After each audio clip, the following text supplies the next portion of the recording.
anywhere, so she settled down under a tree. She was most surprised when a merry raven came and hopped towards her.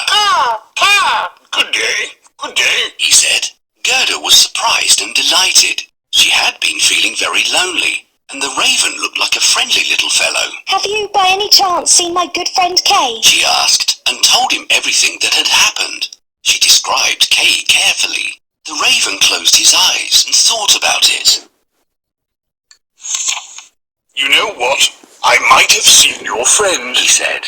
Gerda stood up in joy. She hugged the raven so hard that she nearly squeezed him flat. Oh, really? Can you please take me to the place? Is he anywhere around here? Asked Gerda. I don't mind taking you there.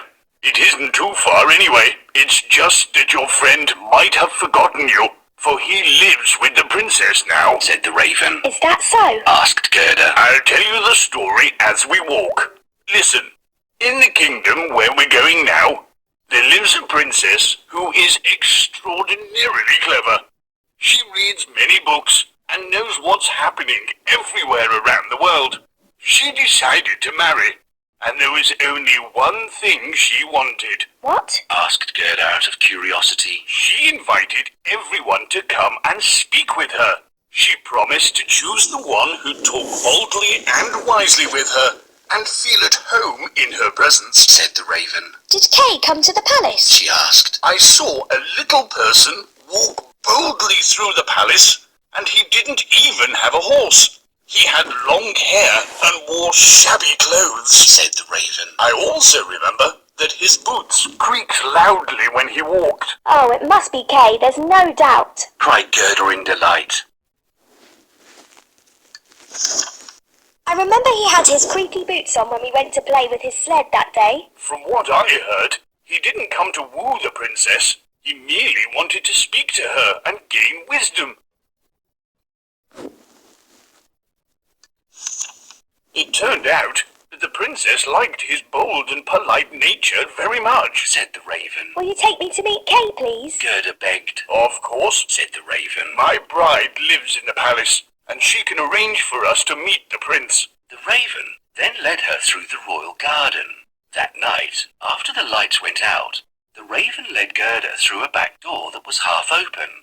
Another raven was waiting for them there. What a pleasure to meet you, said the second raven. Come, let's go up these stairs and head to the royal chamber where the prince rests. A single lamp was burning in the chamber, and Gerda saw the prince lying in his bed. Oh, Kay, how I've missed you, Gerda said in a loud whisper. The prince heard her and turned around.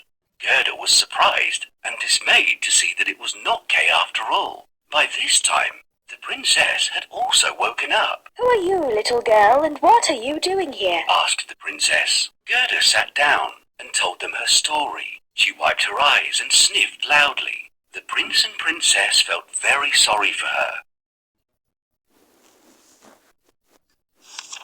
They praised the ravens for helping Gerda, but gently told them that they should never raise false hopes without being sure. You can sleep here for the night, The prince said. I'll arrange for a fine horse and carriage to take you to meet your friend. The princess offered. And I see that you are badly in need of a pair of shoes. You shall have those too. Gerda bowed and thanked them for their generosity. The next day, Gerda was dressed in the finest clothes. The princess sent her off in a splendid horse and carriage with a coachman, footman, and outriders. Gerda waved and thanked them both, and the ravens, for everything they'd done for her.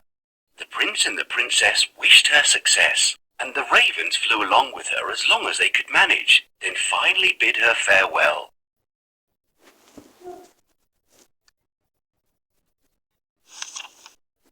The prince and princess are sleeping at this late hour. What am I going to do now? Well, firstly, you need to ring the bells. Then play the melody that lily flowers love.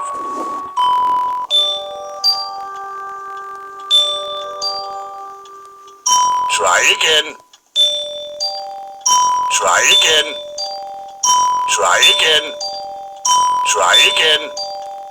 Try again. Try again. Try again. Try again. Try again. Try again. Try again.